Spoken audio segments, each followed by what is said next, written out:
وہ اسی جانب بھاگ کھڑا ہوا۔ وہ جھاڑیوں اور درختوں کے درمیان اندھیرے میں دوڑتا چلا جا رہا تھا۔ میں اس کے کندھے سے چمٹا اندھیرے میں اس کی رہنمائی کر رہا تھا اور کہتا جا رہا تھا، اب بائیں جانب مڑو، اب دائیں جانب، کیونکہ مجھے سارے راستے کا علم تھا۔ ہم درختوں میں سے نکل کر اونچے نیچے چھوٹے چھوٹے ٹیلوں میں آ گئے۔ وہاں سے زمین اونچی نیچی تھی۔ میں نے اسے کہا، غلام حسین، تھکنا بالکل نہیں، تمہیں کم سے کم آدھا گھنٹہ دوڑنا ہے۔ اس کا سانس پھول گیا تھا۔ بھارتی درندوں نے اسے اس قدر اذیتیں دی تھی کہ اس کے جسم کی آدھی طاقت ضائع ہو گئی تھی۔ پھر بھی اس نے کہا، فکر نہ کرو، میں اللہ کا سپاہی ہوں، اللہ میری مدد کرے گا۔ وہ دوڑتا چلا جا رہا تھا کیونکہ وہاں جھاڑیاں زیادہ گنجان نہیں تھی۔ میں چاہتا تھا کہ جتنی جلدی ہو سکے ہم فوجی کیمپ سے دور نکل جائیں، کیونکہ گارڈ سنتری کی لاش ملنے پر وہاں ہنگامی صورتحال پیدا ہو سکتی تھی۔ جب میں نے محسوس کیا کہ وہ بہت زیادہ ہانپنے لگا ہے تو میں نے اس سے کہا، غلام حسین، تھوڑی دیر رک جاؤ۔ وہ وہیں بیٹھ گیا۔ سٹین گن اس نے زمین پر رکھ دی۔ میں نے کہا، میں تمہیں صرف 2 منٹ دیتا ہوں، اتنی دیر تم سانس لے لو، میں پیچھے جا کر دیکھتا ہوں کوئی ہمارا تعاقب تو نہیں کر رہا۔ میں اس کے کاندھے سے اتر کر پیچھے جا کر دیکھنے لگا۔ میں نے 2 منٹ تک قریب کا علاقہ اچھی طرح سے دیکھ لیا۔ وہاں کوئی نہیں تھا۔ کیمپ کی روشنیاں بہت کم ہو گئی تھی۔ میں جلدی جلدی کشمیری لیڈر کے پاس آ گیا۔ اس کا سانس کچھ درست ہو گیا تھا۔ میں نے جاتے ہی کہا، پیچھے سب ٹھیک ہے، اب چل پڑو۔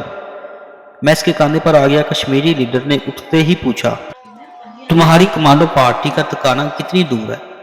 میں نے کہا، زیادہ دور نہیں ہے، وہاں ہماری پارٹی کا شاید ہی کوئی آدمی ہو، لیکن میں ٹھکانہ چیک ضرور کرنا چاہتا ہوں۔ اب دوڑنے کی ضرورت نہیں ہے، بس ذرا تیز تیز چلو۔ سامنے جو درخت ہے ان کے درمیان سے ہوتے ہوئے دائیں جانب مڑ جانا، آگے ایک چھوٹی ندی آئے گی۔ وہ تیز تیز چلتا جا رہا تھا۔ میں اپنی نظروں سے اسے راستہ دکھا رہا تھا۔ درختوں میں سے گزرنے کے بعد ندی آ گئی۔ ہماری کمانڈو پارٹی اس ندی کے چھوٹے سے پل سے گزر کر فوجی کیمپ کی طرف گئی تھی۔ اس ندی کو دیکھ کر میری طبیعت تسلی ہو گئی۔ ہم سیدھے راستے پر ہیں۔ ہم نے ندی پار کر لی اور سامنے والے جنگل میں داخل ہو گئے۔ کشمیری لیڈر نے کہا، یہاں بڑا اندھیرا ہے، مجھے کچھ دکھائی نہیں دیتا۔ میں نے کہا، تمہاری طرف سے میں دیکھ رہا ہوں، قدم اٹھاؤ، سامنے جھاڑیاں ہی ہیں، ان کے درمیان سے گزرتے جاؤ۔ اس نے ایسا ہی کیا۔ یہ جنگل واقعی بڑا خطرناک تھا۔ جھاڑیوں کے بعد درخت ایک دوسرے کے اتنے قریب آ گئے کہ گزرنا مشکل تھا۔ مجھے احساس ہوا کہ میں کہیں غلط راستے پر تو نہیں آ گیا، لیکن ایک جگہ مجھے ستون کی طرح اوپر کو اٹھی ہوئی ایک کالی چٹان نظر آئی۔ یہ چٹان ہماری کمانڈو پارٹی کو بھی ملی تھی اور ہم اس کے قریب سے گزرے تھے۔ میرا اعتماد بحال ہو گیا۔ اب مجھے یاد آ گیا کہ ہمارا ٹھکانہ اس جنگل کے دوسرے کنارے پر تھا۔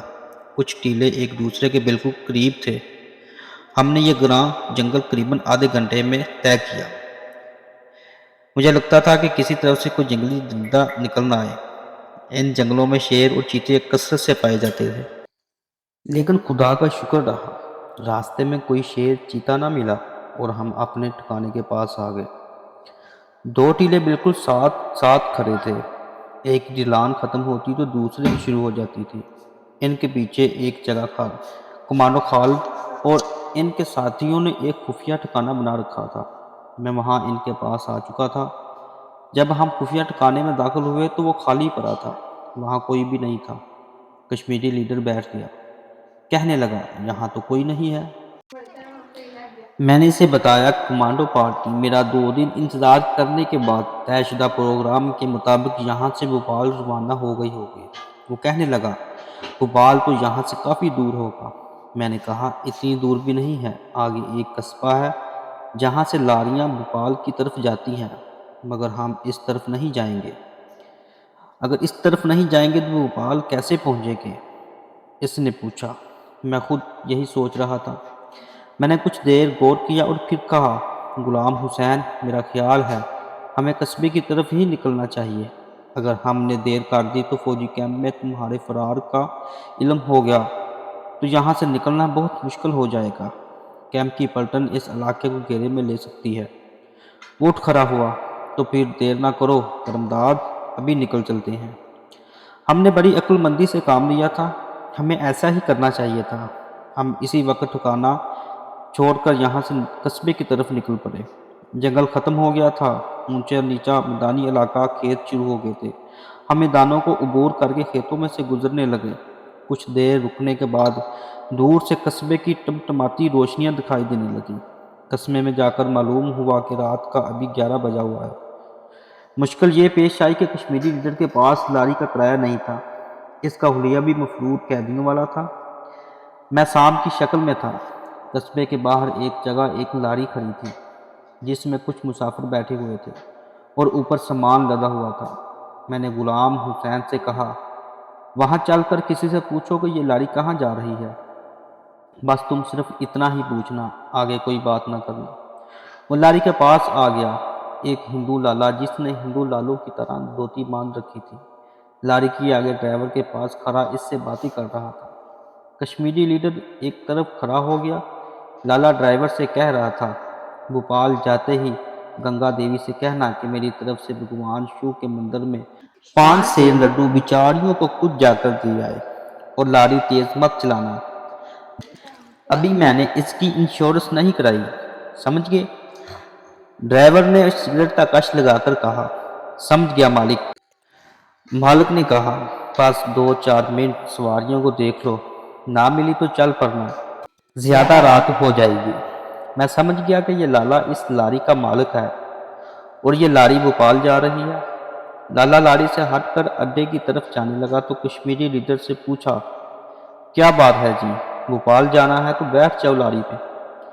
میں نے انسانی آواز میں لالا سے کہا، یہ آدمی میرا بھگت ہے، میں شیوجی مہاراج کا سانپ ہوں، اور یہ کہہ کر میں نے کشمیری لیڈر کے کاندھے پر بیٹھے بیٹھے اپنا پن پھیلا لیا۔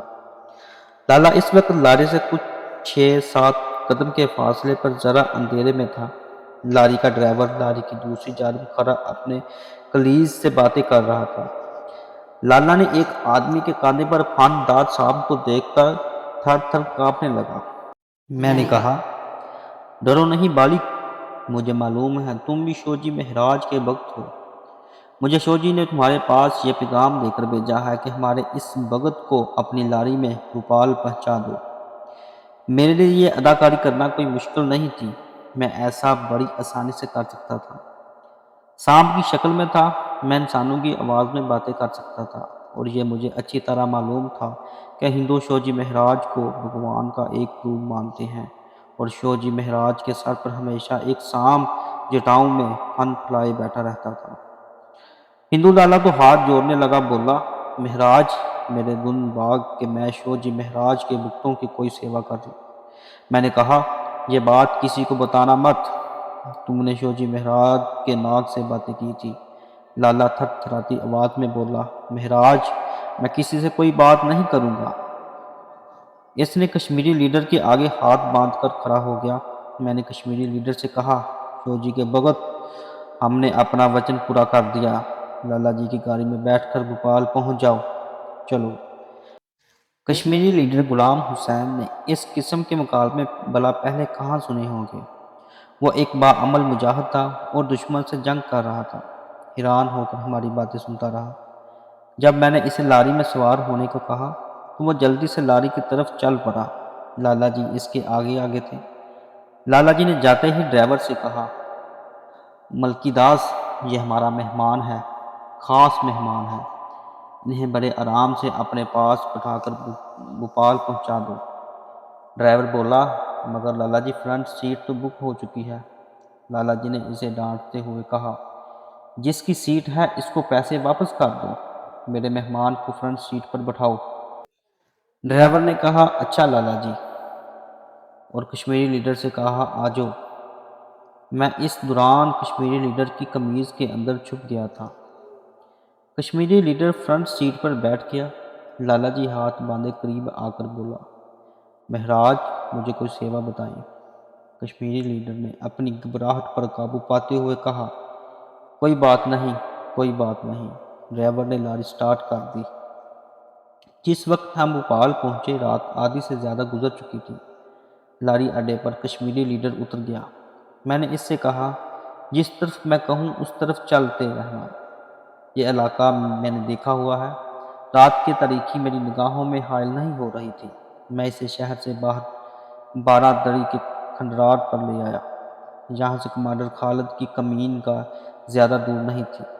جیسے ہی ہم ان کمین گاہ کے پاس آئے، دو آدمیوں نے اندھیرے سے نکل کر کشمیری لیڈر کو گھیر لیا۔ کہاں جا رہے ہو؟